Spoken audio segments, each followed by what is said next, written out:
ஹாய்ப்பா, அனைவருக்கும் வணக்கம். எல்லாம் நல்லா இருக்கீங்களா?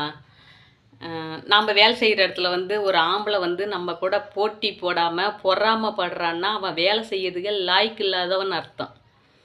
போட்டி, பொறாமை, சரிங்களா? அந்த பொறாமையை விட்டு தள்ளு. நல்லாவே இருக்க முடியாது. பொறாமைப்பட்டினா நல்லா இருக்கவே முடியாது. ஆனால் போட்டி போடு, அது வெற்றி காணலாம், சரிங்களா? வேலை செய்கிற இடத்துல ஒரு பொண்ணு கூட பொறாமை இருக்கக்கூடாது. அவளை விட இன்னும் எக்ஸ்ட்ரா நம்ம வேலை செய்யணும் அப்படிங்கிற மாதிரி போட்டி இருக்கணும். போட்டி வச்சா மட்டும்தான் ஜெயிக்க முடியும். பொறாமைப்படாத.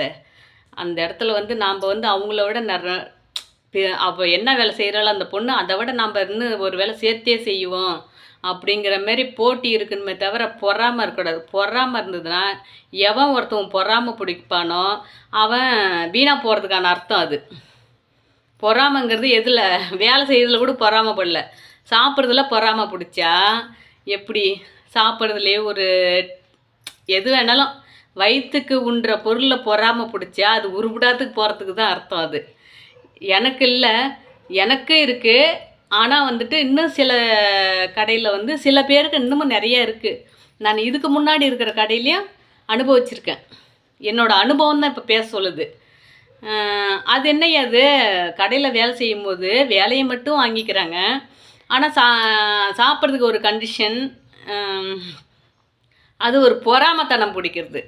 இது யார் தெரியுமா பொறாமை பிடிக்கிறாங்க?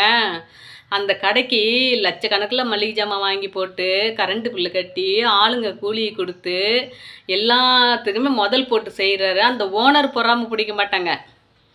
நம்மள மாரி வேலைக்கு வருது அல்லக்கை, அதுதான் பொறாமை பிடிக்குது. அதுதான் ஆச்சரியமாக இருக்குது, இதாக இருக்குது. ஓனர் பொறாமை பிடிக்கிறாங்க சாப்பிட்றது விஷயத்தில் அப்படின்னு பார்த்தா ஆமாம் அவங்க முதல் போட்டிருக்காங்க, நாம் சாப்பிட்டோம்னாக்கா அது ஒரு 10 ரூபா அவங்களுக்கு நட்டமாக வர மாதிரி இருக்கும் அப்படின்னு நாம் நினைக்க தோணுது இல்லையா? அதேமாதிரி நம்மள மாரி கூலிக்கு மாரடிக்கிறவங்க பொறாமை பிடிச்சா அது என்னையா அர்த்தம்? நம்பூட்டு பொருளை கொண்டு போய் போடுறோம் இல்லை வீணாக்கிறோமா? எந்த அளவுக்கு கஷ்டப்பட்டு பாடுபட்டு பொழைக்கிறோமோ அந்தளவுக்கு வயிற்றுக்கு சாப்பிட்ணும். அதில் நீ பொறாமை பிடிச்சி என்ன பண்ண போகிற? அது ஒரு ஆம்பளை ஒரு பொம்பளை மேலே பொறாமை பிடிச்சா இந்த ஊர் விளங்குமா, இந்த உலகம் விளங்குமா? இன்னும் ஊரில் நாட்டில் இருக்கிற பொண்ணுங்கள்லாம் எப்படி வேலைக்கு போகிறது, எப்படி பொழைக்கிறது? ஒரு ஆம்பளை ஒரு பொம்பளை மேலே பொறாமை பிடிச்சதுக்கு இப்படி ஒரு கஷ்டமாக இருக்குது. இப்படிலாம் என்னடா இப்படிலாம் ஒரு ஆம்பளை இருக்கிறாங்களா அப்படின்லாம் தோணுது. அதேமாரி இன்னும் நிறைய பொண்ணுங்க, ஒரு கடையில் கூட லேடிஸ் இல்லாத கடை கிடையாது. எந்த கடையிலையுமே ஏதாவது ஒரு கடை இருக்கும், லேடிஸுங்க ஒர்க் பண்ணாத கடையாக இருக்குது. அந்த நிறையா கடை இருக்குது. இருந்தாலும் முக்கால்வாசி எல்லா இடத்துலையுமே லேடிஸ் தான் இருக்காங்க. அதெல்லாம் பொறாமை பிடிச்சா எப்படி வர முடியும்? ஒரு லேடிஸ் கூட போட்டி போடணுன்னாக்கா அவள் வேலை எப்படி செய்கிறாளோ அதேமாரி நீ செஞ்சு காட்டு. நீ எல்லாத்துலேயும் பொறாமைப்படு, போட்டி போடு. அது பெஸ்ட்டான ஆம்பளைக்கு அர்த்தம். அது ஒன்றுமே இல்லாத அவள் செய்கிற வேலையில் கால்வாசி கூட செய்ய முடியாது. அவன் மேலே போட்டியும் பொறாமையும் உன்னால் என்ன பண்ண முடியும்? அது யாராக இருந்தாலும் சரி தான், உன்னால் என்ன பண்ண முடியும்? ஏன் போட்டி போடுற, ஏன் பொறாமைப்படுற? அவள் செய்கிற வேலையில் கால்வாசி உன்னால் செய்ய முடியுமா? நான் நிறைய கடையில் அனுபவித்த அனுபவத்தில் தான் பேசுகிறேன், இன்னாருன்னெலாம் பேச கிடையாது. நிறைய கடையில் அனுபவித்த அனுபவத்தான் இது பேசுது. ஒரு ஓனர் பொறாமைப்பட்டாங்கன்னா சாப்பிட்ற விஷயத்தில் அது ரைட்டுங்களாம். உண்மையாகவே எல்லா கடையிலுமே ஓனரில் தங்கமானங்க. நம்மள மாரி கூலி வேலை செஞ்சு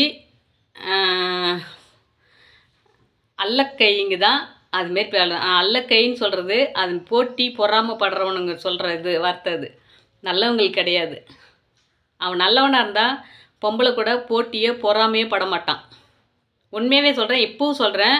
ஒரு ஆம்பளை அவன் நல்லவனாக இருந்தானாக்கா ஒரு பொம்பளை மேலே போட்டி பொறாமை படமாட்டான். அப்படி போட்டி பொறாமைப்படுறவனாக இருந்தால் அந்த பொண்ணு செய்கிற வேலையில் போட்டி பொறாமைப்படணும். சரிப்பா, என் மனசில் பட்டுது, மனசு பாரம் இறங்குச்சு. இதெல்லாம் நிறைய கடையில் நிறைய பொண்ணுங்களுக்கு பாதிப்பு இருக்குது. நான் ஓப்பனாக வெளியே சொல்கிறேன், ஆனால் நிறைய பொண்ணுங்க சொல்ல மாட்டாங்க. யாராக இருந்தாலும் சரி தான், என் மேலே தப்பு இல்லைங்கும் போது அடித்து பேசிட்டு வருவேன். நல்ல ஆம்பளைக்கு அர்த்தம் அந்த பொண்ணு செய்கிற வேலையில் போட்டி போடணும், பொறாமை பிடிக்கணும். சாப்பிட்ற விஷயத்தில் எவன் ஒருத்தவன் போட்டி போடுறானோ, பொறாமை பிடிக்கிறானோ அவன் ஆம்பளையே கிடையாது. Okay bye.